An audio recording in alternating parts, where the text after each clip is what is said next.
Local 5, it is Jon Schaeffer joining us, and you are here because of the huge story that broke yesterday. Hayden Fry passing away last night, guys, 90 years old, and a longtime Iowa football coach from 1979 to 1998, just beloved throughout college football, beloved by Hawkeye Nation, star quarterback down in Odessa, Texas, played at Baylor, and then we all know what he did in his coaching career. His branches reach so far out into the coaching tree. You look at Kirk Ferentz, obviously the successor, coached under Fry, Dan McCarney, another big name, but then you dive even further, you got the Stoops family, you've got Bielema, you've got Bill Snyder down at K-State. I mean, he is so deeply rooted in college football. It's just a really tough loss for the world. Yeah, a lot of comments on social media yesterday immediately once this happened.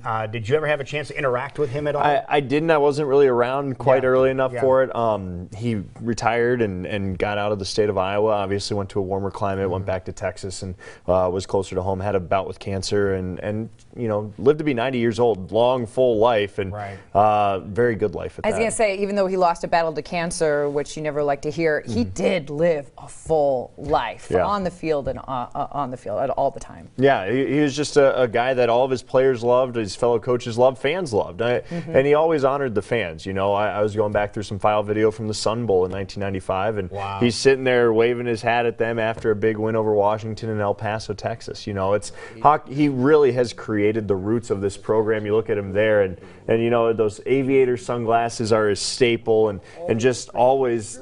He was a forward-thinking coach. You know, the pink locker room is one thing that comes to mind. Yeah, his psychology came into play here. You know, his knowledge of psychology and how that affected the players on the opposition, and what people really took notice of that when that happened. Yeah, I mean, you got the pink locker room that's always going to be talked about at that Kinnick was his Stadium. idea, right? Yeah, that was his idea. To tone down the opposition. Yeah, it's supposed to calm you down. It's a certain shade of pink. It's not like a bright, hot pink. It's this weird, calming, like Pepto-Bismol pink, and it's supposed to calm the opponents. Teams have tried to counter that by putting up posters of their own stuff and covering it.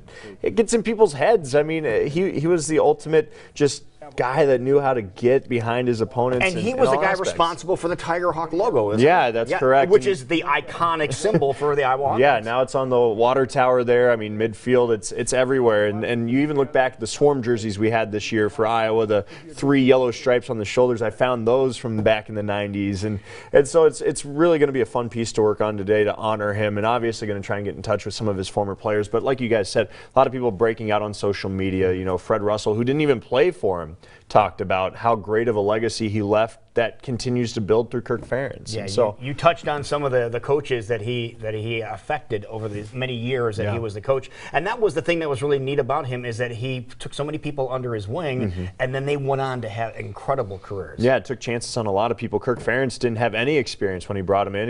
He took a chance on him. You know, Kirk said in his statement, "I applied to Appalachian State and never heard back from them, and I applied out to Hawaii, and they wanted someone that knew the West Coast." And then there's Coach Fry, you know, and just a guy that loved his staff, and you can tell because those guys that I mentioned that have branched off of him had long-lasting careers too in college football. You know, Kirk Ferentz is the longest tenured football coach, and it was Bill Snyder prior to that. And so you look at that, and these guys just have deep roots, and they learned all this from Hayden Fry. Right, and then the attitude that they took forward from dealing with Coach Fry was amazing. Well, heck, he even had a character on TV on a sitcom created. I did not know that. Yeah, you know, Hayden Fox. They found that Hayden Fox was the name came from Hayden Fry from the stories that we heard years ago. We know this is a news story as of this morning, but is there any word of it?